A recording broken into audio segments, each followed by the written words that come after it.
I'm going for a bike ride, but my biggest challenge about riding in the cold is that my fingers freeze. It's 10 degrees right now, so it's quite cool here in Sydney.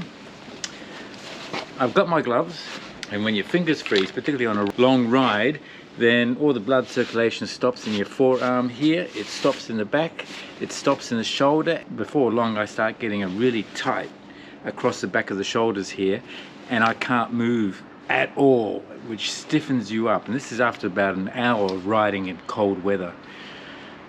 I have a solution, and that is heated inner gloves. These heated inner gloves, then you can just basically put your outer glove over the top.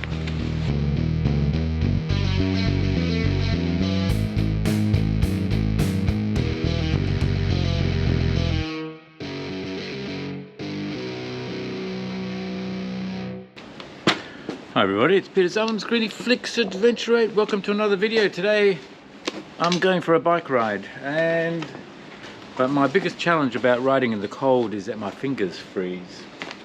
If you've got heated handlebar grips, that's great. That really makes a big difference. But a lot of bikes don't have that, and then to actually make that modification is also quite difficult.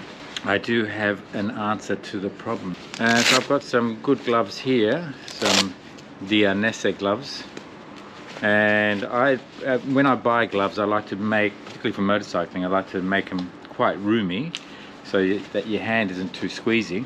And that's great, because then if you've got these heated inner gloves, then you can just basically put your outer glove over the top, like so. Heated inner gloves here, they're really quite easy to operate. You basically press and hold, and then, I don't know if you can see this, but it's actually red. If I press it again, it goes to white, and if I press it again, it goes to blue. If I press it again, it goes to red.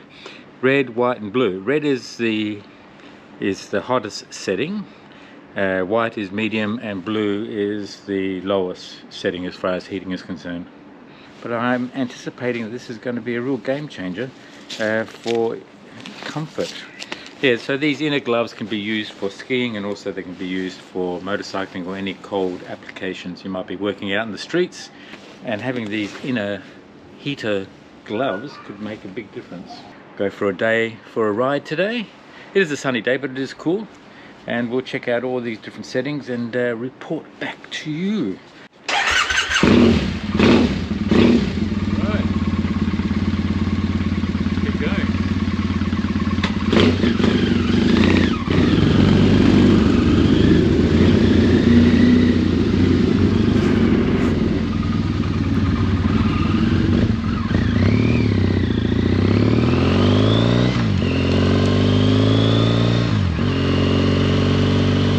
Alright, so let's have a look to see what's in the box. So it's a nice box. There are instructions, which is great. There are inner gloves. Here we go. They're quite thin, and they are synthetic, so that will retain heat itself. And then you just have to make sure that your outer gloves are large enough for you to be able to put an inner glove inside as well. So when I'm buying gloves, I always like to buy gloves that are actually larger, give me more space. Nothing worse than having your hands really tight inside the glove. So that means it allows inner gloves to go inside these gloves as well, both for my skiing as well as for my motorcycling. I ordered extra large to extra large size in these inner gloves. And you can see it's very straightforward, and just goes in like that. And then yeah, obviously having inner gloves inside glove, it means that there's more bulk, and it can stiffen up a bit, but you know, you get used to that, both again for motorcycling and also for skiing. Alright, so inner glove, outer glove. Alright, so what else have you got in here? So we've got two inner gloves, left and right.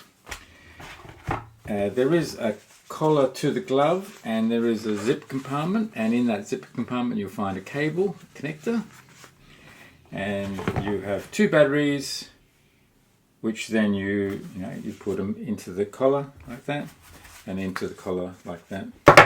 So that's that part.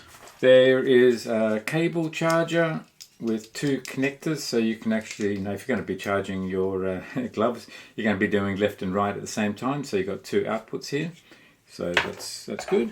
And then you've got a bag here to put your gloves in as well. So with the cable here, you've got just a little cover. You can just take that cover off, and then you can plug in the battery like so, and then you just slide that back into the collar of the glove. You can just see there, and you close it up. Then you just put your hand in. So you can see that the bulk is here just underneath your wrist. Yes, there's a little bit of weight there, but that's probably acceptable. And then your control for the glove is here, this button here. You press and hold. That turns it on. It goes red. There are 3 settings.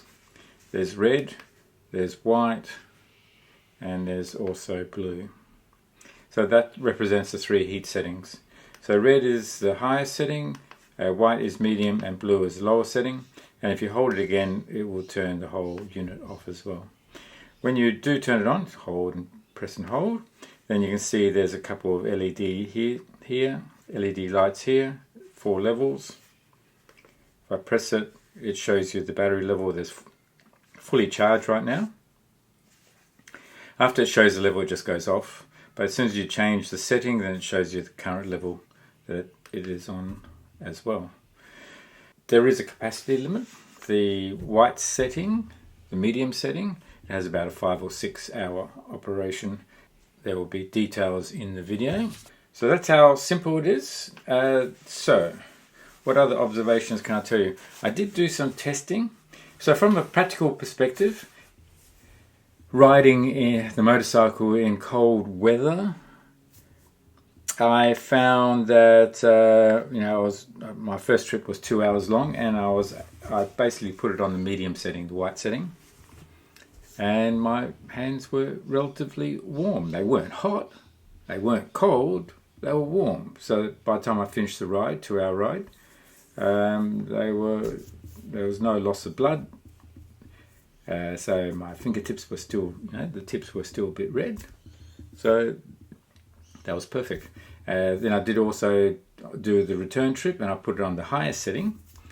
The highest setting obviously uses a lot more heat, and then you do really notice that my fingertips were quite a bit warmer using the highest setting. The lower setting, the blue setting, yes, there is some heat there also, but for the conditions that I was riding in, I didn't really notice it that much. Having said that, I did do a test when I got home, and there you go, there is a test, and I had a chart, and also a thermometer. So I was able to put the thermometer inside the glove, put the glove inside the outer glove, and then basically took some temperature tests so I can understand exactly what level of heat differences there are.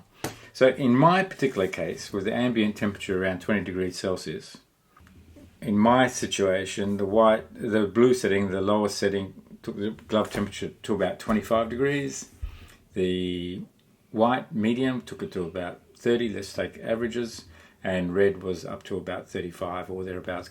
What I find when I am motorcycling and also skiing is you don't need the heat all the time. You basically just need the heat when all of a sudden the conditions change quite severe or whatever, and you're losing heat in your fingertips, and there's no other heat source by which to actually heat it up your fingers, and that's where heated gloves can actually make a big difference in the enjoyment of your activity. Being a review for my viewers and my subscribers, where I can get an extra discount for you guys if you are interested in any of these products that I review. A code, and that will be in the description in this video. So just go to the description, you'll find it there, and there's an extra 10% discount for you guys if you are interested in these heated gloves for outdoor applications like motorcycling and snow skiing. Anyway, hope you liked the video. If you did, give it a thumbs up. That's it, support the video. If it's the first time to my channel, if you haven't already subscribed, then press subscribe, press notifications. You'll be notified when the next video is out. Thanks again for watching. I look forward to seeing you on the next video. Cheers, bye.